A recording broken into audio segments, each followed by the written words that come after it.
आज देश के कृषि मंत्री आदरणीय शिवराज सिंह चौहान ने जो ट्रेड डील हुई है अमेरिका से, उसके अंदर में ये कहा कि भारत के किसानों को इसका किसी प्रकार का कोई असर होने वाला नहीं।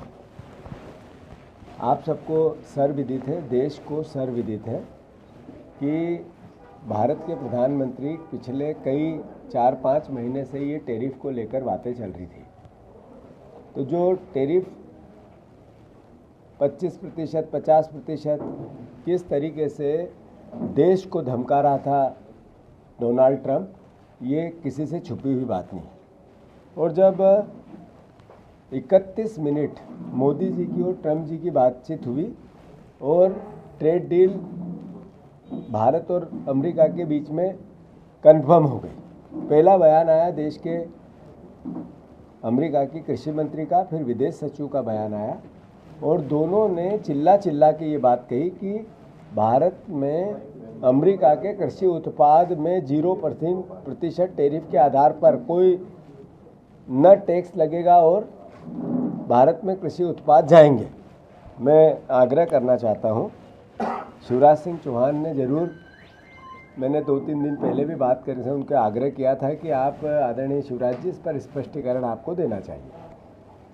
देश जानता है कि ये कॉम्प्रोमाइज्ड प्रधानमंत्री है नरेंद्र मोदी, और पूरी डील उन्होंने 3 मुद्दों पर भारत के किसानों के भविष्य पर तलवार रख के की है। एक, उन्होंने जो सब्सिडी देश और दुनिया में हलचल मचाए हुई है, बवाल मचाए हुए हैं, उसमें भी हमारे प्रधानमंत्री जी के संदर्भ में बातें आई है। दूसरा, जो अडानी है उनके संदर्भ में अमेरिका ने केस लगा रखा है और गिरफ्तारी की जो तलवार लटक रही है उसको भी कॉम्प्रोमाइज़ करने के लिए ये डील को इतनी जल्दी किसानों के गले पर एक तरह से तलवार रख के की गई है। और तीसरी, रशिया से जो फ्यूल खरीदना है उस फ्यूल को न खरीद के उसमें भारत का हित है अहित है वो अमेरिका को कोई लेना देना नहीं, पर हम जो कह रहे हैं वो मानना पड़ेगा।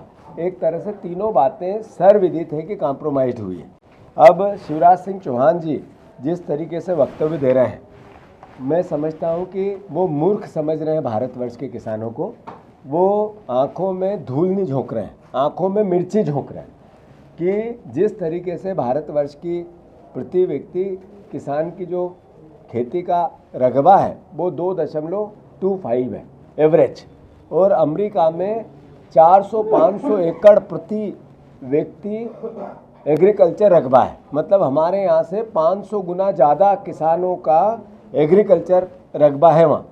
दूसरा, जो अमेरिका की कृषि आधारित व्यवस्था है वो पूरी सब्सिडी पर निर्भर है, सरकार खेती करवाती है और मशीनरी से खेती होती है और ऐसा उत्पादन होता है केमिकल्स के कारण कि वो बीज वापस किसी भी देश में नहीं लगता है, हाइब्रिड बीज होता है और उन्नत किस्म का होता है जिसका उत्पादन बहुत अधिक होता है। भारतवर्ष में इसके विपरीत जो भी खेती और कृषि पर आधारित है, किसान आर्थिक स्थिति चरमराई हुई है, सब्सिडी के नाम पर करप्शन है और किसी भी प्रकार की सरकारी सहायता से खेती को कोई सहयोग नहीं मिलता है। तो एक है अमेरिका का किसान, एक है भारत का किसान।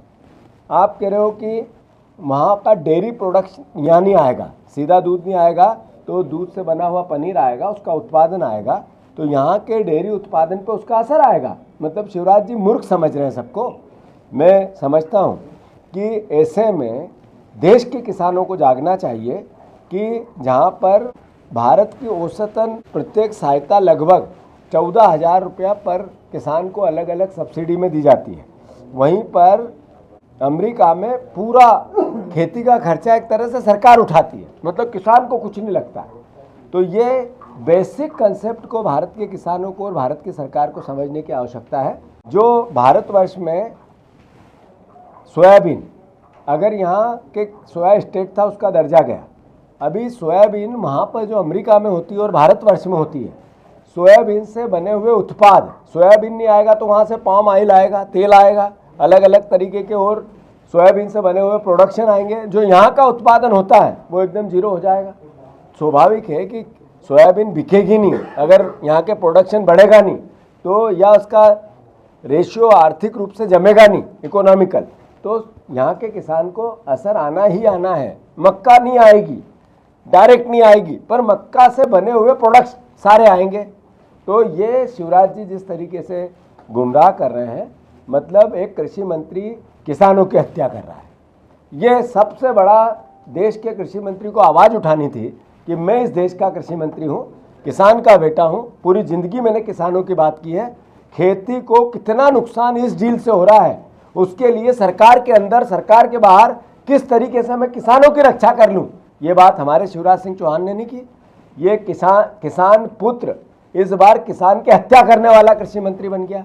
अगर आप आवाज़ नहीं उठाते हो तो ये तो एक तरह से जो आत्महत्या देश भर में सबसे ज़्यादा हो रही किसानों की, इसके लिए दोषी यही कृषि मंत्रालय है, यही सरकार है, यही कृषि की नीति है। कांग्रेस सरकार में समय पे कृषि उत्पादनों पर 30 से 60% तक डेयरी और 60 से 100% तक टैरिफ किसानों की रक्षा के लिए भारत में लगता था। भारत सरकार लगाती थी, दूसरे देशों का प्रोडक्शन नहीं आने देती थी। हमारी सरकार इससे सीधा उल्टा करती है। आज मोदी सरकार वो अल्टीमेटली ये करने की कोशिश करती है कि कैसे ये जो 3 चीज़ें हैं, एक सेक्सिडी जो पूरे देश में दुनिया में चल रही है, सेक्स का जो स्कैंडल है अमेरिका का, दूसरा अडानी जी की रक्षा जो उनको गिरफ्तार नहीं करना, और तीसरा रशिया से जो फ्यूल आता है कच्चा तेल, उस तेल से कॉम्प्रोमाइज होकर ये डील की गई। कॉम्प्रोमाइज डील, टैरिफ डील है अमेरिका और भारत की।